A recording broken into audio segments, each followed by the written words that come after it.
दोस्तों, पिछले पार्ट में हमने देखा कि तंजीरो अपनी हिनाकामी कागुरा सन ब्रीदिंग टेक्निक का इस्तेमाल करके अपर रैंक 3 अकाजा का गला काट देता है। गला कटने के बाद अकाजा को कुछ समझ नहीं आ रहा होता, क्योंकि उसने आज तक कोई ऐसा इंसान नहीं देखा था जिसके अंदर कोई बैटल स्पिरिट ही ना हो। वो सोचता है, बच्चों के अंदर भी थोड़ी बहुत बैटल स्पिरिट तो होती ही है, पर तंजीरो ने अपनी बैटल स्पिरिट को पूरी तरह से मिटा दिया। ऐसा लग रहा था जैसे मैं किसी ऐसे पेड़ से लड़ रहा था जो कभी वजूद में था ही नहीं। मैं इसके इस हमले को रोक सकता था, पर इसने बेहद कम समय में मेरी सेंसेस को पीछे छोड़ दिया। मैंने इतने सालों तक मार्शल आर्ट्स सीखी, फिर भी अपने सामने से आ रहे हमले को नहीं रोक पाया। इसकी आंखों में न तो नफरत थी और न ही गुस्सा। इसकी आंखों में सिर्फ एक सेल्फलेस स्टेट थी। यही वो चीज थी जिसे मैं पूरी जिंदगी ढूंढता रहा, लेकिन कभी हासिल नहीं कर पाया। हम देखते हैं कि अकाजा अभी भी हार मानने के लिए तैयार नहीं होता। वो अपने कटे हुए सिर को पकड़कर फिर से धड़ से जोड़ने की कोशिश करने लगता है। तभी गियू अपनी टूटी हुई तलवार अकाजा के सिर के आर पार कर देता है, जिससे उसका सिर गायब होकर राख बनने लगता है। तंजीरो को लगता है कि शायद अब वो लोग जीत चुके हैं, लेकिन अकाजा ने अभी भी हार नहीं मानी होती। उसकी बॉडी बिना सिर के ही अपनी डेमन आर्ट एक्टिवेट कर देती है और वो तंजीरो पर एक जोरदार लात मारता है, जिससे तंजीरो सीधे दीवार में जा घुसता है। अपनी पावर को लिमिट से बाहर यूज करने की वजह से तंजीरो पूरी तरह टूट चुका होता है। वो हिल भी नहीं पा रहा होता और उसे समझ नहीं आता कि सिर कटने के बावजूद अकाजा जिंदा कैसे है। तंजीरो सोचता है, क्या अकाजा को मारने के लिए भी डाकी और ग्यूतारो की तरह कोई खास शर्त पूरी करनी होगी? पर ऐसा कैसे हो सकता है? इसका सिर तो गायब हो चुका है। तो क्या अकाजा अपनी कमजोरी बदल रहा है? क्या इसने भी मुजान की तरह सिर के अलावा किसी और बॉडी पार्ट को अपनी कमजोरी बना लिया है? ज्यादा थकावट और चोटों की वजह से तंजीरो वहीं बेहोश हो जाता है। अकाजा बेहोश तंजीरो को मारने के लिए आगे बढ़ता है, लेकिन गियू बीच में आकर तंजीरो की ढाल बन जाता है और फिर से अकाजा से लड़ने लगता है। फिर भी अकाजा रुकने का नाम नहीं लेता। तब गियू चिल्लाकर कहता है, रुक जाओ, मैं अभी भी जिंदा हूं। अगर तुम्हें तंजीरो तक पहुंचना है तो पहले मेरी लाश से होकर गुजरना पड़ेगा। तभी अकाजा के दिमाग में किसी की बातें गूंजने लगती हैं। एक इंडोमिटेबल स्पिरिट, अडिग आत्मा, वो होती है जो किसी भी हालात में नहीं बदलती। हम समुराई नहीं हैं और न ही हमारे पास कोई कटार है, लेकिन फिर भी हम अपने दिलों में तलवार रखते हैं और अपने खाली हाथों से लड़ते हैं। ये बातें याद आते ही अकाजा को फिर से गुस्सा आने लगता है, पर तभी एक अनजानी लड़की का साया उसे रोकने लगता है। दूसरी तरफ गियू की हालत बेहद खस्ता हो चुकी होती है। उसे अपने बाएं कान से कुछ सुनाई नहीं दे रहा होता और उसका शरीर इतना थक चुका होता है मानो पूरे जिस्म को जंजीरों से बांध दिया गया हो। इस हालत में भी खड़े रह पाना किसी चमत्कार से कम नहीं था। गियू मन में सोचता है, मुझ पर जो भरोसा किया गया है वो इस दुनिया के फ्यूचर से जुड़ा है। मैं फिर से अपनी फैमिली और दोस्तों को अपने सामने मरते हुए नहीं देख सकता। तंजीरो, मैं तुम्हें हर हाल में बचाऊंगा, क्योंकि अगर तुम मेरी जगह होते तो तुम भी यही करते। वहां वो लड़की अकाजा का हाथ पकड़कर उसे दूसरी तरफ चलने को कहती है, पर अकाजा और ताकतवर बनने के जुनून में गियू और तंजीरो को मारना चाहता है। तब वो लड़की उससे पूछती है कि आखिर वो इतना ताकतवर क्यों बनना चाहता है, और यहीं से शुरू होता है अकाजा का दर्दनाक पास्ट, अतीत। अकाजा का असली नाम हाकुजी था। उसके पिता बहुत बीमार रहते थे।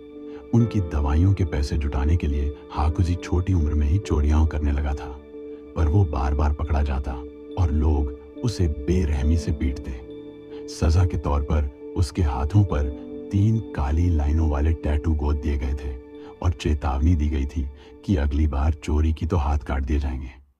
फिर भी हाकुजी नहीं सुधरा, क्योंकि वो किसी भी कीमत पर अपने बाप को बचाना चाहता था। लोग उसे राक्षसी बच्चा, डेमन चाइल्ड कहने लगे थे। लेकिन जब हाकुजी के पिता को पता चला कि उनका बेटा उनकी वजह से बार बार पकड़ा जा रहा है और सजा भुगत रहा है, तो उन्होंने खुद को फांसी लगा ली। मरने से पहले उन्होंने खत में लिखा कि वो चाहते हैं कि हाकुजी एक ईमानदारी की जिंदगी जिए। अपने पिता की मौत से हाकुजी का दिल पूरी तरह टूट गया। गुस्से और हताशा में वो सड़क पर गुंडों से भिड़ गया और अकेले ही कई लोगों को अधमरा कर दिया। तभी वहां केइजो नाम का एक मार्शल आर्ट्स मास्टर आता है। हाकुजी का जज्बा देखकर वो काफी इंप्रेस होता है और उसे अपने डोजो में चलने को कहता है। हाकुजी उस पर हमला करता है, पर केइजो उसे एक ही झटके में बेहोश कर देता है और अपने डोजो ले आता है। केइजो कहता है, तुम सच में बहुत स्ट्रांग हो, इतनी मार खाने के बाद भी 1 घंटे में उठ गए। मैं एक मार्शल आर्ट्स डोजो चलाता हूँ जहाँ खाली हाथों से लड़ना सिखाया जाता है, पर मेरा कोई स्टूडेंट नहीं है, इसलिए मुझे बहुत काम करना पड़ता है। मैं चाहता हूँ कि तुम मेरी बीमार बेटी कोयुकी का ध्यान रखो। हाकुजी हैरान होकर पूछता है, क्या आप एक क्रिमिनल को अपनी बीमार बेटी के पास रखना चाहते हैं? केइजो मुस्कुराकर कहता है, बिल्कुल, वैसे भी मैंने तुम्हें बहुत पीट दिया है, तो तुम कोई उल्टी हरकत नहीं करोगे। तंजीरो और मास्टर केइजो की सोच बिल्कुल एक जैसी थी और यही वजह थी कि अकाजा तंजीरो से इतनी नफरत करता था, क्योंकि तंजीरो को देखकर उसे अपना वो दर्दनाक पास्ट याद आ जाता था। हाकुजी जब कोयुकी की देखभाल करने लगा तो कोयुकी हमेशा उससे माफी मांगती रहती थी, क्योंकि उसकी बीमारी की वजह से हाकुजी बाहर नहीं जा पाता था। हाकुजी को समझ नहीं आता था कि बीमार लोग हमेशा माफी क्यों मांगते हैं, क्योंकि उसके पिता भी यही करते थे। एक दिन कोयुकी ने हाकुजी से आतिशबाजी, फायर क्रैकर्स देखने चलने को कहा। कोयुकी बहुत कमजोर थी, इसलिए हाकुजी ने उससे वादा किया, चाहे इस साल न सही, पर अगले साल या उसके अगले साल मैं तुम्हें आतिशबाजी दिखाने जरूर ले जाऊंगा। 3 साल बीत गए। हाकुजी की देखभाल से कोयुकी की तबीयत बिल्कुल ठीक हो गई। मास्टर केइजो इतने खुश हुए कि उन्होंने हाकुजी से कोयुकी का हाथ मांग लिया और अपना डोजो उसके नाम करने का फैसला किया। हाकुजी की आंखों में आंसू आ गए। उसे लगा कि अब उसके जैसा अपराधी भी एक सम्मानजनक जिंदगी जी सकता है और अपने पिता का सपना पूरा कर सकता है। वो ये खुशखबरी सुनाने अपने पिता की कब्र पर गया, पर जब वो वापस लौटा तो उसकी दुनिया उजड़ चुकी थी। पास वाले एक जलनखोर डोजो के लोगों ने मास्टर केइजो और कोयुकी के पीने के पानी के कुएं में जहर मिला दिया था, जिससे दोनों की तड़प तड़प कर मौत हो चुकी थी। हाकुजी का दिल 1000 टुकड़ों में टूट गया। जब भी उसके अपनों को उसकी जरूरत होती, वो कभी उनके पास नहीं होता था। उसे कोयुकी का वो वादा याद आया जो उसने शादी के लिए हाँ कहते वक्त किया था कि वो हमेशा उसकी हिफाजत करेगा। पागल हो चुके हाकुजी ने अकेले ही उस पड़ोसी डोजो पर धावा बोल दिया और अपने नंगे हाथों से 67 मार्शल आर्टिस्टों को मार मार कर उनके टुकड़े कर दिए।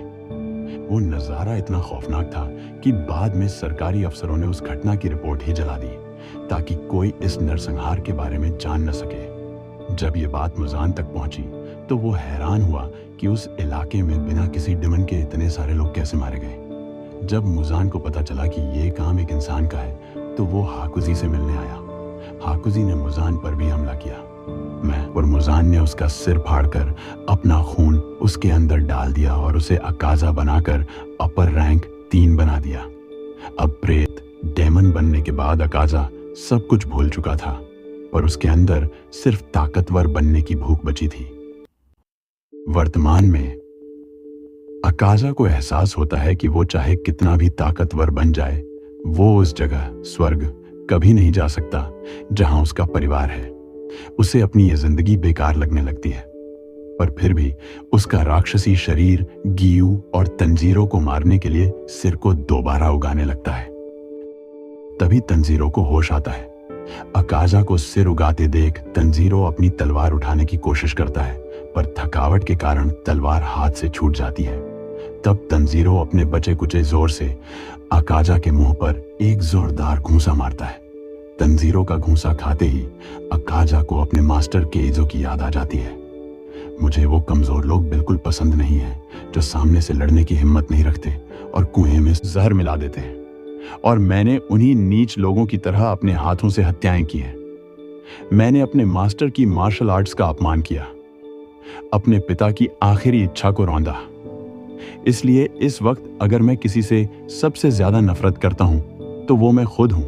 मैं खुद को मारना चाहता हूं। अकाजा खुद पर ही अपनी सबसे खतरनाक टेक्निक चला देता है। तंजीरो ग्यू को बचाने के लिए उसे लेकर नीचे कूद जाता है। अकाजा का शरीर अपनी ही टेक्निक के धमाके से चिथड़े चिथड़े होने लगता है। तंजीरो को अकाजा की स्मेल से महसूस होता है जैसे वो उन्हें थैंक यू कह रहा हो। तंजीरो समझ नहीं पाता कि मरते वक्त अकाजा मुस्कुरा क्यों रहा था। अकाजा अपने शरीर की रीजनरेशन रोक देता है क्योंकि वो हार स्वीकार कर चुका होता है। तभी उसे अपने पिता और मास्टर केजो दिखाई देते हैं। अकाजा उनसे रो रो कर अपने पापों की माफी मांगता है और वे दोनों उसे गले लगाकर माफ कर देते हैं। तभी अचानक मुजान का साया आता है जो उसे फिर से भड़काने की कोशिश करता है। तुम कमजोर नहीं हो, तुम्हें और ताकतवर बनना होगा। अकाजा का शरीर फिर से रीजनरेट होने लगता है, लेकिन तभी वहां कोयुकी आ जाती है। वो अकाजा को रोते हुए गले लगा लेती है और कहती है, हाकुजी-सान, अब बस कीजिए, बहुत हो चुका। अकाजा फूट फूट कर रोने लगता है और कोयुकी से माफी मांगता है कि वो उसे बचा नहीं पाया। कोयुकी मुस्कुराती है कि उसका हाकुजी आखिरकार वापस आ गया है। दोनों एक दूसरे के गले लगते हैं और अकाजा का राक्षसी शरीर पूरी तरह जलकर राख में बदल जाता है। तंजीरो और गियू इस भीषण युद्ध के बाद थकावट से वहीं बेहोश होकर गिर पड़ते हैं। कासुगाई कोवा पूरे इन्फिनिटी कासल में चिल्ला चिल्ला कर खबर फैला देता है कि अपर रैंक 3 अकाजा मारा गया। ये सुनकर कोकुशिबो और डोमा भी हैरान रह जाते हैं। और दोस्तों, इसी के साथ अपर मून 3 अकाजा की कहानी का अंत होता है। अब आगे क्या होगा? क्या डिमन स्लेयर्स मुजान तक पहुंच पाएंगे? ये सब जानने के लिए हमें अगले पार्ट का इंतजार करना होगा। अगला पार्ट आते ही मैं तुरंत वीडियो अपलोड कर दूंगा। सबसे पहले देखने के लिए हमारे चैनल को अभी सब्सक्राइब कर लें। मिलते हैं अगले पार्ट में, तब तक के लिए सायोनारा।